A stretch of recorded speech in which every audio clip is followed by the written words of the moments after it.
बिस्मिल्लाहिर्रहमानिर्रहीम। अस्सलाम वालेकुम। आप देख रहे हैं हालात में हूँ सईद चौधरी। स्विट्जरलैंड में पाकिस्तान की मेज़बानी और कतर की मावनत के साथ ईरान और अमेरिका के दरमियान होने वाले मुज़ाकरात का पहला दौर कामयाब रहा है और उसके नतीजे में इक़दामात भी किए गए हैं। आपने हुर्मुज़ खोल दी गई है, ईरान के ऊपर तेल की पाबंदियाँ जो थी फ़रोख्त की, वो भी ख़त्म कर दी गई हैं और फिर कुछ पैसे जो हैं, जो मुजमिल फ़ंड थे, वो भी रिलीज़ किए जा रहे हैं। वो किस मकसद के लिए रिलीज़ किए जाएँगे, स्विट्ज़रलैंड में क्या होता रहा, वफ़द उठ गया, बैठ गया, चला गया, आ गया वापस, ये सारी चीज़ें जो है, तफ़सीलात जो हैं, वो आपके साथ शेयर करेंगे। ज़ाहिर है पाकिस्तानी वफ़द पाकिस्तान वापस आ गया है, तो फिर खबरें तो निकलेंगी, किसी न किसी से तो राब्ता हो ही जाता है बंदे का। दूसरा, ईरान के सदर मसूद पेज़ेश्कियान जो हैं, वो आज पाकिस्तान के सरकारी दौरा पे आ रहे हैं। तो इस दौरा का क्या नतीजा होगा, क्या मकसद है इस दौरे का? लेकिन इससे पहले 2 और खबरें हैं। एक खबर तो ये है कि जनाब इमरान खान की खबर है, वो जो साइन नहीं करवाने थे वकालतनामों के ऊपर, उस हवाले से सुप्रीम ने जो रिपोर्ट सबमिट कर दी है इस्लामाबाद हाई कोर्ट में, वो आपके साथ शेयर करनी है।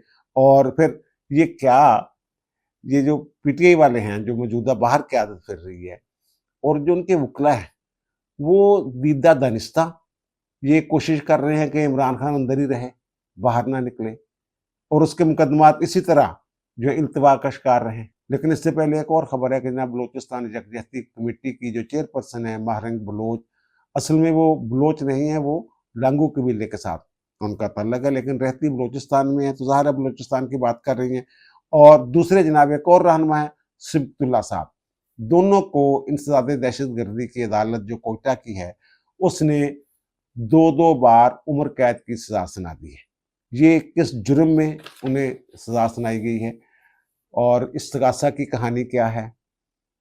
केस कैसे चला? दूसरा मुजरिम है ना सिबतुल्ला, इसका ताल्लुक तुर्बत से है, ज़िला केच से, और इनके वालिद मौलाना अब्दुल हक बलोच, वो जो तहरीक चला रहे थे गवादर के हक वाली, वो साहब जो हैं, वो साबिक रुकने कौमी असम्बली एमएनए रहे हुए हैं और आलिम दीन भी हैं, जमात इस्लामी बलूचिस्तान के वो अमीर भी रह चुके हुए। अब ये हुआ क्या था? ये इन्होंने जुलाई 2024 को ये ग्वादर में एक एहतजाजी मुज़ाहरा किया था। इन्होंने एहतजाज शुरू किया था, सड़कें बंद कर दी थी और जो थाना है वहाँ पे ग्वादर सिटी थाना जो है, उसकी हदूद में ये लोग जलसा कर रहे थे 29 जुलाई 2024 को। और वहाँ जो हमारी एफसी है, उसकी एक टीम जो है गश्त पे थी। तो ये जो खातून है, ये इस्तगासा के मुताबिक ये जो इज्तिमा है, वो वहाँ वो खिताब कर रही थी, बड़ा जोशीला, ज़हरीला किस्म का जनाब उनका खिताब था, सड़क बंद की हुई थी। जब ये टीम वहाँ पे पहुँची है, ये जो एफआईआर है ना, ये एफसी के सूबेदार है बैतुल्ला खान साहब, उन्होंने ये दर्ज करवाई थी। वो कहते हैं जब हमारी टीम वहाँ पहुँची जो गश्त पे थी, तो जनाब ये जो खातून है, ये तकरीर कर रही थी और लोगों को बड़ा इसने मुश्तिल किया हुआ था, लोग इश्तियाल में थे। तो जब हमारी गाड़ी इसने देखी, तो देखते ही इसने जनाब ये कहा कि जनाब ये आगे हैं जिन्होंने हमारी ज़मीन के ऊपर कब्ज़ा किया हुआ है, तो मारो इनको। तो वो कहते हैं जनाब कोई 25-30 बंदे जो हैं ना, वो हमारी तरफ लपके, तो उन्होंने जनाब वो पथराव किया, डंडों के साथ मुसल्लह थे। तो हमारे एक अहलकार थे, शबीर अहमद बलोच, वो भी बलोच थे, ठीक है ना? ये बलूचिस्तान की बात करते हैं ना, वो शबीर अहमद बलोच जो थे, वो जनाब ज़रा हमसे अलग हो गए। तो इन्होंने उसको पकड़ के जनाब पहले तो पत्थरों से उसको मारा, फिर डंडों से मारा, फिर उसकी जो लाश है, उसकी बेहुरमती की। यानी कुछ नहीं दिया यार उसको, अजीबो-गरीब। बस वो अगर आप जाके सर्च करेंगे ना, तो आपको वो तस्वीर मिल जाएगी। मैं दिखा नहीं सकता वो तस्वीर, जो इन्होंने उसके साथ जिस तरीके से बेहुरमती की। शबीर अहमद बलोच की लाश की बेहुरमती करने के बाद ना, इन्होंने कचरे के ढेर पे उसको फेंक दिया था। ये है इनकी इंसानियत। अच्छा, बहरहाल इसमें और जो 30 अफराद थे, उनमें कुछ लोग नामज़द भी थे। जो नामज़द थे वो मैं बता देता हूँ। एक जनाब बलोच स्टूडेंट ऑर्गेनाइजेशन का चेयरमैन है बलाच कादर बलोच, अबू बकर कलांची और ज़ाहद हैदर। इनका ट्रायल अलग कर दिया गया है। 2 जो मुजरिमान हैं उनको सज़ाएँ सुना दी गई हैं, बाकियों का ट्रायल अलग कर दिया गया कि एक और मुजरिम है मुल्ला जमील, वो मफरूर है, इश्तिहारी है, ये गिरफ्तार हैं, वो मफरूर है। जेल ट्रायल हुआ था इनका। और एक और कुछ ज़िमनी बयान में ततीमा बयान जिसको कहते हैं, जो मदई है उसने एक और निमान इसहाक है उसको नामज़द किया था। जनाब ये भी जो कातलों में शामिल है।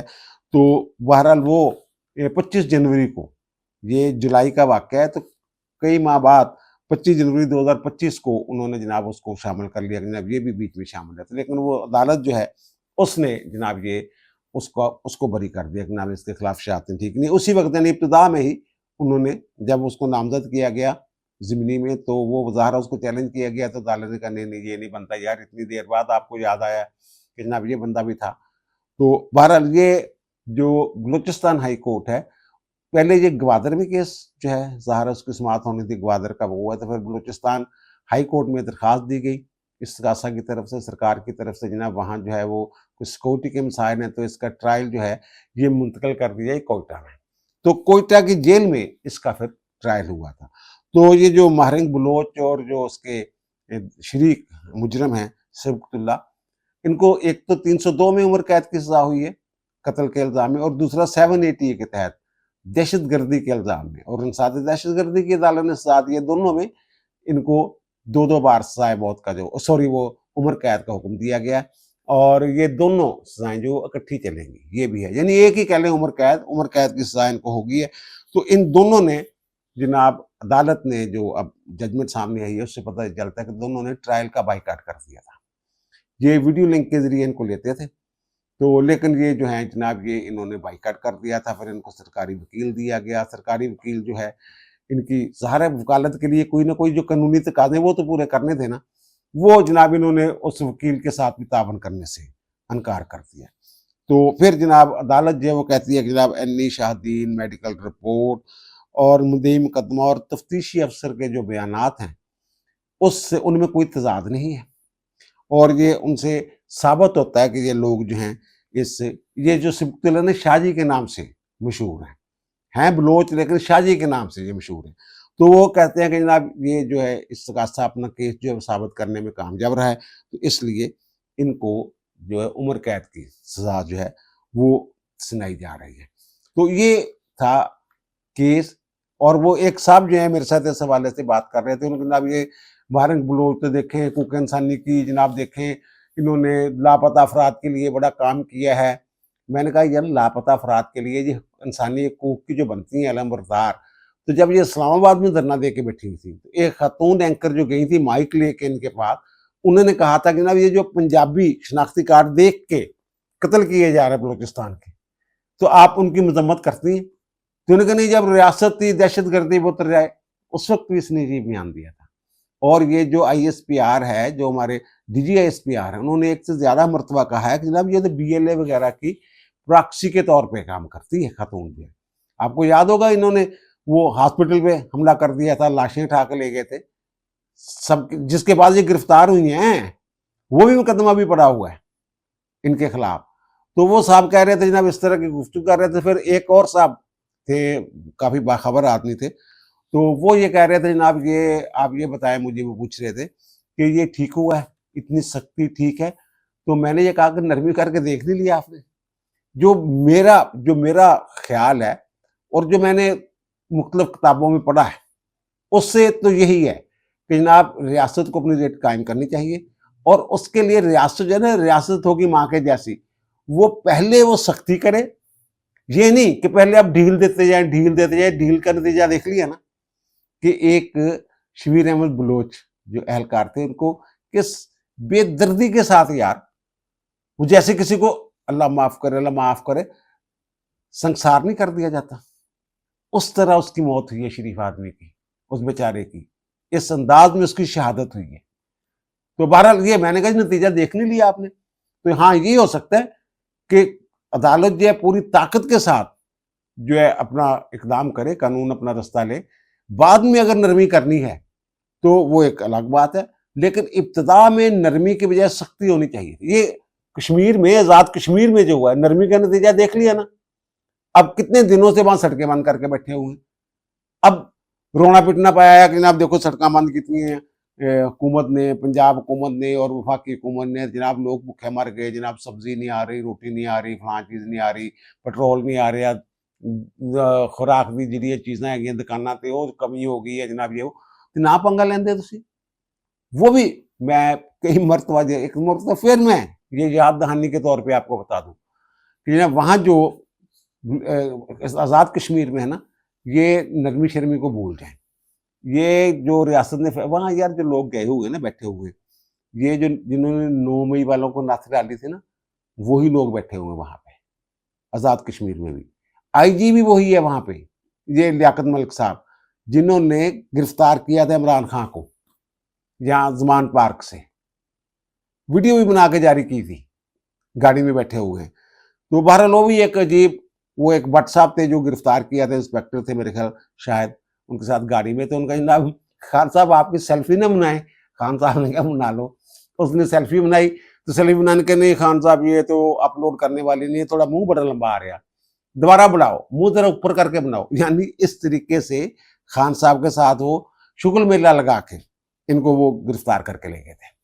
तो बहरहाल अब दूसरी जो खबर है कि बुशरा बेगम और इमरान खान की वो जो 190 मिलियन पाउंड वाला केस है, उसमें वो दस्तखत होने थे वकालतनामों के ऊपर।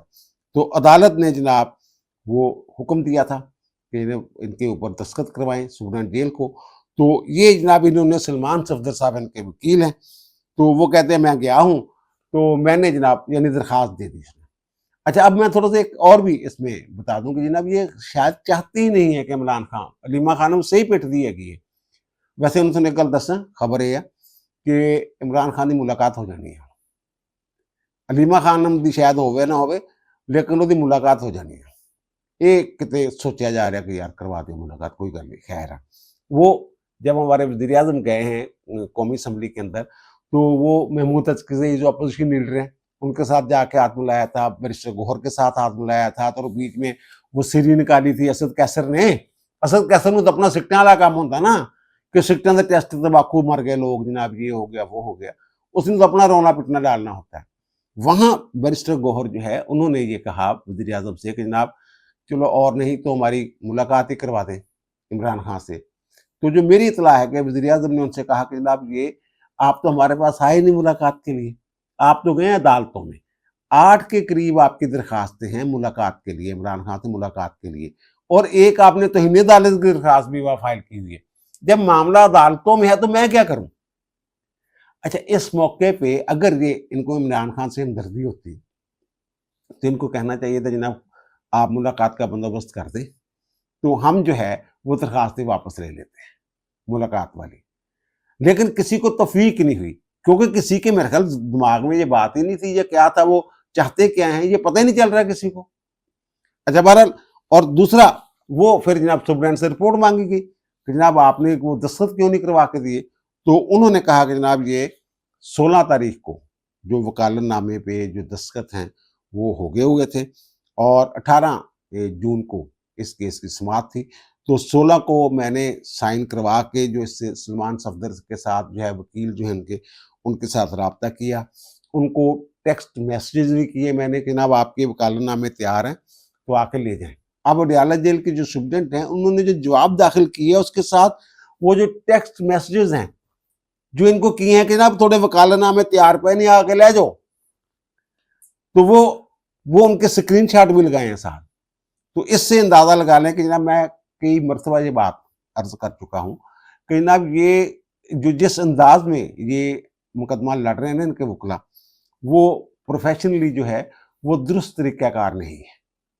ठीक है यार, इस्लामाबाद हाई कोर्ट से अगर आपकी अपील खारिज हो जाती है फिर उसके अलावा अपील में जाए।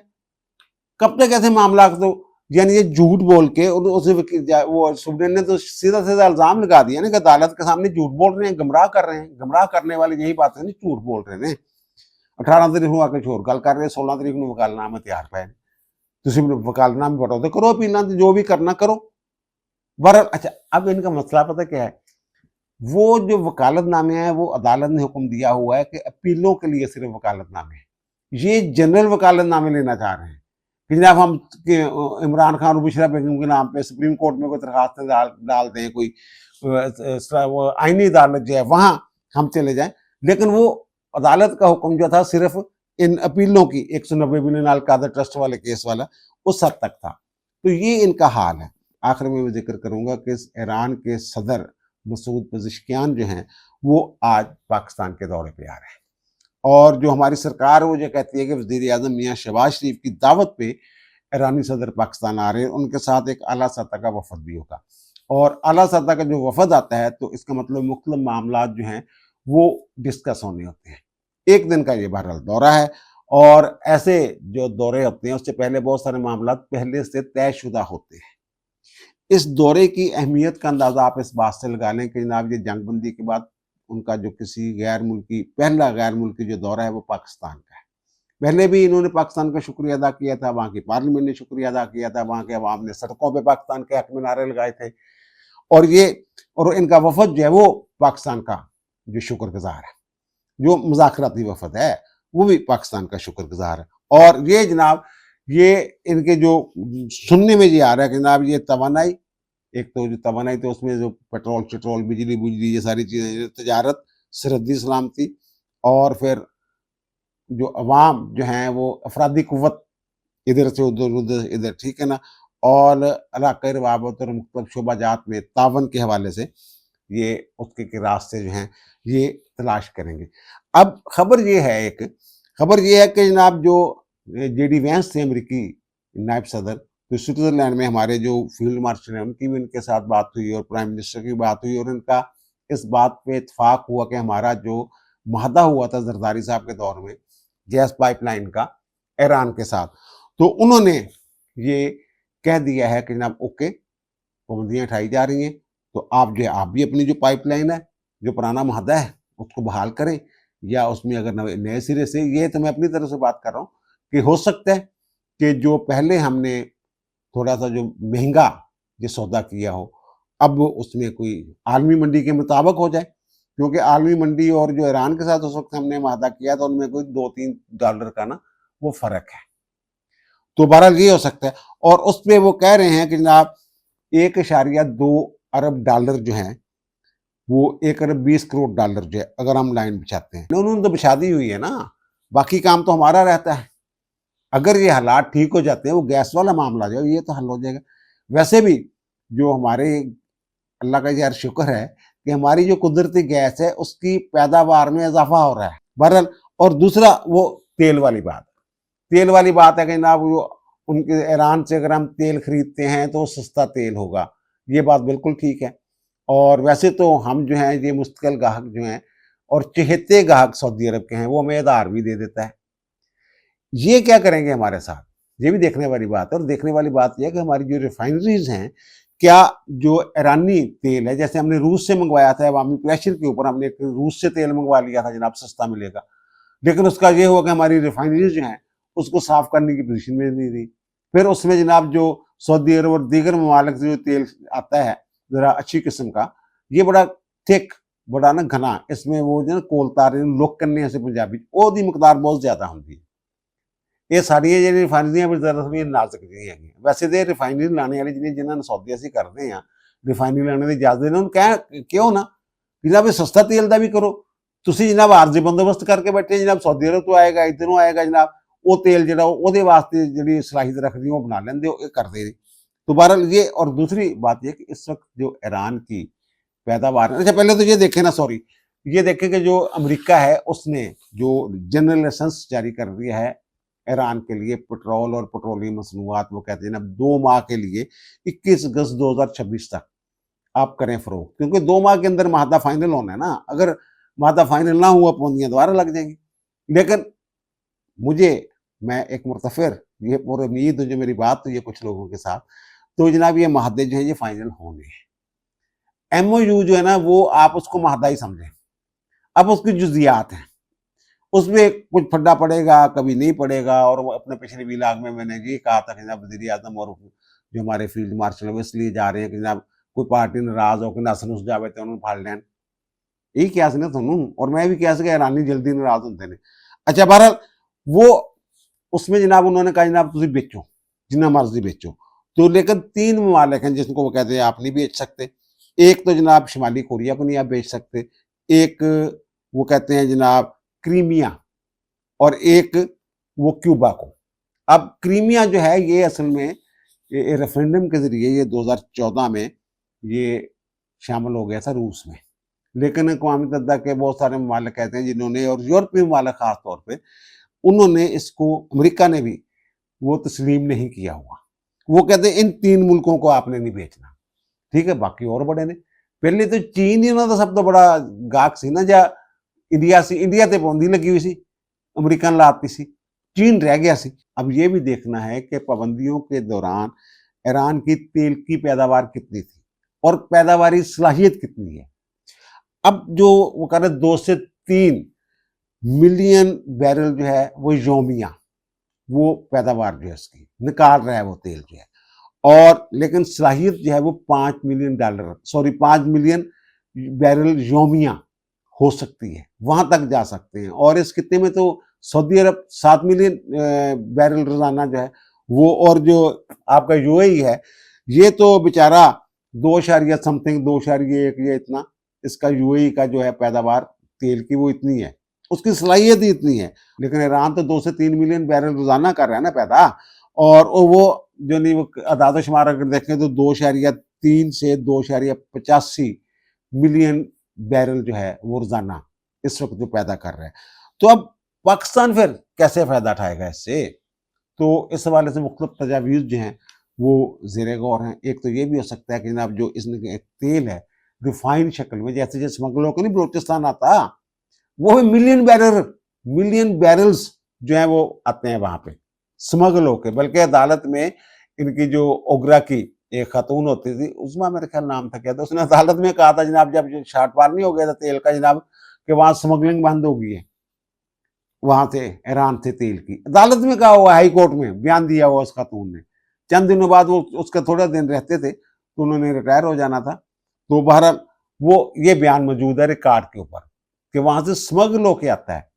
एक तो ये हो सकता है कि जब हम पाइपलाइन के जरिए, जैसे गैस की पाइपलाइन है उस तरीके से, वो ताकि हमारे अखराजात जो हैं, लागत जो है नकलो हमल की वो कम हो जाए। दूसरा ये है कि उनसे हम रिफाइंड शक्ल में ले लें। लेकिन अब पता ये चला है कि जो पाकिस्तान में है ये 92 मेरे ख्याल ऑक्टेन है, 92 ऑक्टेन इस तरह का है, वो शायद 87 यूरो 3-4 के करीब है। यूरो 5 जो है वो जो है पाकिस्तान में, वो एक कानून है पाकिस्तान में कि जनाब इससे कम दर्जे का तेल जो है फरोख्त नहीं हो सकता। तो अब उसको फिर कैसे हम, वहां पता ये चला है कि वहां यूरो 5 जो है ना रिफाइंड, यानी कि आला किस्म की रिफाइनरीज भी मौजूद है, लेकिन वो जंग की वजह से, पाबंदियों की वजह से वो उस तरीके से एक्टिव नहीं थी। ये हो सकता है कि जब तक पाकिस्तान की रिफाइनरीज जो हैं ये अपडेट ना हो जाए, उस वक्त तक वहां से जो उनकी आला दर्जे की 2-3 शहरों में उन्होंने लगाई थी रिफाइनरी, अगर वहां से हमें वो, क्योंकि वो तो दूसरा जो है वो थोड़ा निकम्मा जो तेल है, पेट्रोल है, वो भी इस्तेमाल कर रहे हैं ना वहां तो। लेकिन हमारे अगर 92 ऑक्टेन वाला या इससे बेहतर तेल जो है वो अगर हमने लेना है, तो वो जो उनके आला दर्जे की रिफाइनरीज हैं वो हमें फराहम कर सकती हैं, अगर ये हमारी मोहब्बत है उनके साथ या उनकी हमारे साथ मोहब्बत है। और दूसरा ये जो 12 अरब डॉलर जो हैं, ये भी वहाँ ये फैसला हुआ है स्विट्जरलैंड में कि 12 अरब डॉलर जो हैं ये उनके मुजमद असासे थे ना, वो जारी कर दिए जाएंगे। लेकिन ट्रंप साहब ने उसके लिए एक शर्त लगा दी है। वो ये कह रहे हैं कि जनाब ये सिर्फ खुराक और अद्वियात के लिए ये पैसे जो है हम रिलीज करेंगे, ये पाबंदियां वो असासे जो हैं, लेकिन ये आप किसी और मकसद के लिए इसको इस्तेमाल नहीं कर सकते। असं यार 1 अरब वास्ते और 12 अरब ना किसी का मकरूज आ 12 अरब आ जाए उत्ते खजाने ਦੇ ਵਿੱਚ ਤੇ ਉਹ ਜ਼ਾਹਰ ਹੈ ਸਾਡੇ ਟੋਟਲ 17-18 ਅਰਬ ਪੈ ਨੇ, ਉਹਨਾਂ 'ਚ ਮੇਰੇ ਖਿਆਲ 6-7 अरब ਜਿਹੜੇ ਨੇ ਉਹ आधार दे रखे हुए ने ਅਸੀਂ उन 12 अरब, और फिर उनके साथ कतर वालों के साथ जो माहदा शादा हुआ है वो मेरे ख्याल इसी नौयत का एक माहदा है। और इनका एक वो आपने हुर्मुज़ तो खोलने की बात मैंने इब्तिदा में कर दी थी। अब आपने हुर्मुज़ के इंतजामी मामला तय करने के लिए ईरान के एक आला सतही वफद कालीबाफ साहब उसके सरबराह हैं, और अराक्ची साहब जो हैं जो वज़ीर ख़ारिजा हैं वो भी उसमें शामिल हैं। तो वो ओमान में पहुंचा हुआ है। तो वहाँ जो बाकर कालीबाफ हैं उन्होंने ये बात की है कि जनाब ये पहले जब पहला दौर हुआ, पहला सेशन हुआ, तो जनाब ये पता चला कि जनाब ट्रंप साहब धमकियां दे रहे हैं। ट्रंप ने धमकी दी थी ना कि जनाब अगर हिजबुल्लाह की मदद करना ना छोड़ा ईरान ने तो हम दोबारा ईरान के ऊपर हमला करेंगे। तो वो जनाब वो पहले सेशन में जनाब वो बाइकाट कर गए। अच्छा, इससे पहले जो ये खबरें आई ना जनाब, बाइकाट शायद हो गया, बाइकाट पहले बाइकाट नहीं हुआ था, 88 मिनट की जो जो 80 मिनट या 88 मिनट की जो मीटिंग थी उनकी, जिसमें दोनों शामिल थे, तो उस वक्त जो ईरान का वफद था उसने हमारे वजीर आजम से ये कहा कि जनाब ये तयशुदा बात है, हमने ये तय किया था पहले ही कि हम एक फ्रेम में नहीं आएंगे। ये जो मीडिया वो बाद में आया, ईरानी वफद बाद में आया, अमरीकी वफद इंतजार कर रहा था जब वो आए हैं, तो आते ही उन्होंने वजीर आजम दे नाल गल की साडे नाल, उन्होंने कहा ਤੁਹਾਨੂੰ ਅਸੀਂ ਕਿਹਾ ਸੀ ਕਿ ਅਸੀਂ ਇਹਨਾਂ ਦੇ ਨਾਲ ਜਿਹੜੀ ਨਾ ਤਸਵੀਰਾਂ ਨਹੀਂ ਬਣਵਾਉਣੀਆਂ, ਇੱਕ ਫਰੇਮ ਦੇ ਵਿੱਚ ਅਸੀਂ ਨਹੀਂ ਆਣਾ, ਤੇ ਨਾ ਹੀ ਅਸੀਂ ਮੀਡੀਆ ਦੇ ਨਾਲ ਇਹਨਾਂ ਦੇ ਉੱਪਰ ਇਹਨਾਂ ਦੇ ਨਾਲ ਖੜੇ ਹੋ ਗੱਲ ਕਰਨੀ, ਨਾ ਅਸੀਂ ਅਲੱਗ ਕੋਈ ਉਹਨਾਂ ਨੇ ਗੱਲ ਕਰਨੇ ਦਾ, ਉਹਨਾਂ ਕਿਹਾ ਅਸੀਂ ਗੱਲ ਕਰਨੀ ਨਹੀਂ ਹੈਗੀ। ਸਾਡੇ ਜਨਾਬ ਉੱਥੇ ਜਿਹੜਾ ਸਕੂਲ ਦੀਆਂ ਬੱਚੀਆਂ ਵਾਲਾ ਇਸ਼ੂ ਹੈਗਾ ਉਹ ਉਹਨਾਂ ਨੇ ਬਾਰ-ਬਾਰ ਸਾਨੂੰ ਯਾਦ ਆਂਦਾ, ਉਹਨਾਂ ਨੇ ਗੱਲ ਕੀਤੀ। तो उसके बाद जो हमारे वज़ीर आज़म हैं ये और जो जेडी वैंस हैं और जो कतर के वज़ीर आज़म हैं, इन तीनों ने फिर मीडिया के साथ टॉक की, और वही जेडी वैंस ने कहा जनाब ये जो मैंने पिछले 3 माह में जिन लोगों से सबसे ज़्यादा बात की है, एक मेरी बीवी है और दूसरे पाकिस्तान के फील्ड मार्शल हैं आसम मुनीर। फिर फील्ड मार्शल आसम मुनीर की भी उन्होंने बड़ी तारीफ़ की, शहबाज शरीफ की भी तारीफ़ की कि अगर ये लोग ना होते तो शायद आज हम यहाँ ना होते। ख़ास तौर पे उन्होंने फील्ड मार्शल जो हैं आसम मुनीर, उनके हवाले से बात की। और फिर जो कतर के वज़ीर हैं उन्होंने भी ये कहा कि पाकिस्तान की क़यादत में बड़े अच्छे मुज़ाकरात जा रहे हैं। तो वो बीच में जनाब उनका आ गया ट्रंप साहब का। तो अब ये कालीबाफ साहब ये कहते हैं कि जनाब ये फिर जो है हमने कहा जनाब हम ऐसे मुज़ाकरात नहीं करते धमकियों के अंदर आके, लेकिन वो कहते हैं हमने वो बाइकाट शाइकाट कोई नहीं किया था, लेकिन ये किया था कि हम जनाब अब इनके साथ नहीं बैठेंगे, तरीक़ाकार बदलेंगे, अब हम जो बात करेंगे वो सालिस के ज़रिए वो बात होगी। तो आप जो है वो हमारी बात भी सुन लें, उनकी बात भी सुन लें, फिर उसका जो है इत्तेफाक जिस बात पे होता है वो कर लेते हैं। और फिर एक शहबाज शरीफ साहब की परेशानी की तस्वीर है, तो उसके ऊपर जनाब लोग जो हैं वो जनाब बड़े तबसरे कर रहे हैं, देखो जनाब रंग उड़ गया है ये। ओ भाई मेरे रंग उड़ गया है, बंदे ने 4 महीने 6 महीने कदों दा लग्या है यार सुलह करवाने वास्ते, और कोई आसान काम है यार। 1979 तो लड़ाई चल रही है अमरीका की तो इरान की, उन्हें एक टेबल से लिया के बिठाते, MOU साइन करवा देता कि परेशान तो होना क्या, मौके से काम खराब ना हो रहा हो। वैसे मेरी जो बात हुई ना पाकिस्तानी जो वहाँ काम थे उनमें से एक साहब के साथ, वो कहते कोई ऐसी गल कोई नहीं, तलखी तुलखी वाली गल ही कोई नहीं हुई सी। उसके बकौल वो कहते हैं उन्होंने एतराज़ जरूर किया कि जनाब डोनाल्ड ट्रंप को रोको, क्योंकि धमकी जी गल लिखा है मौजूद कि धमकी नहीं देनी एक दूसरे को, तो धमकियां देने तो बाद नहीं आ रहा, तो असं भी मुज़ाकरात किदा करिए। लेकिन ये कि जनाब एयरपोर्ट पे चल गए थे, जनाब पीछे भागे, गाड़ियां दौड़ाई तो लेके आए वापस ऊपर, ऐसी कोई बात नहीं हुई, मुझे यही बताया गया है। बहरहाल उन्होंने गुस्से का इज़हार जरूर किया। और जेडी वैंस जो है उसका बयान आपने देखा होगा, वो जो सोशल मीडिया ने जो रोला चौला डाला उनके जनाब ये यानी एक तूफान वो कहते हैं बर्पा किया है इन्होंने। इब्तदाई मुलाकात पहला सेशन जो हुआ है उसके बाद, तो वो कहते हैं कि जनाब वो कहते हैं अच्छा उस सेशन के दौरान तो उनको पता ही नहीं था कि ट्रंप ने ट्वीट भी खड़का दिया हुआ को। तो बहरहाल वो कहते हैं कि उसके बाद भी हमारी 9 घंटे जो है वो बातचीत हुई है उनके साथ। तो बहरहाल अब कोई कमेटियाँ शमेटियाँ बन गई हैं, निगरानी के लिए भी कमेटियाँ बन गई हैं, और जो आपस में इनकी एक मुवासलाती निज़ाम जो है ये भी कायम हो गया है, कोई गलत फहमी ना हो, डायरेक्ट गल कर लो एक दूसरे के नाल।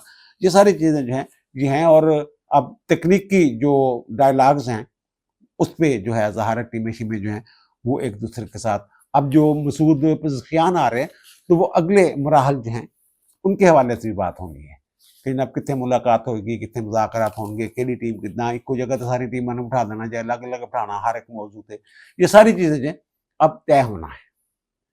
ये वहाँ हुआ है जनाब, और वहाँ से जो एलामिया जारी हुआ है, जो पाकिस्तान और कतर ने जो दोनों सालिस हैं उन्होंने जो एलामिया जारी की है उसमें भी कोई ऐसी बात नहीं, बल्कि ये एक अजीब, मैं आपको बता दूं इंफॉर्मेशन दूं कि जो कालीबाफ है पहली मरतबा ईरान वालों के मुंह से कुछ नरम अल्फाज निकले डोनाल्ड ट्रंप के लिए।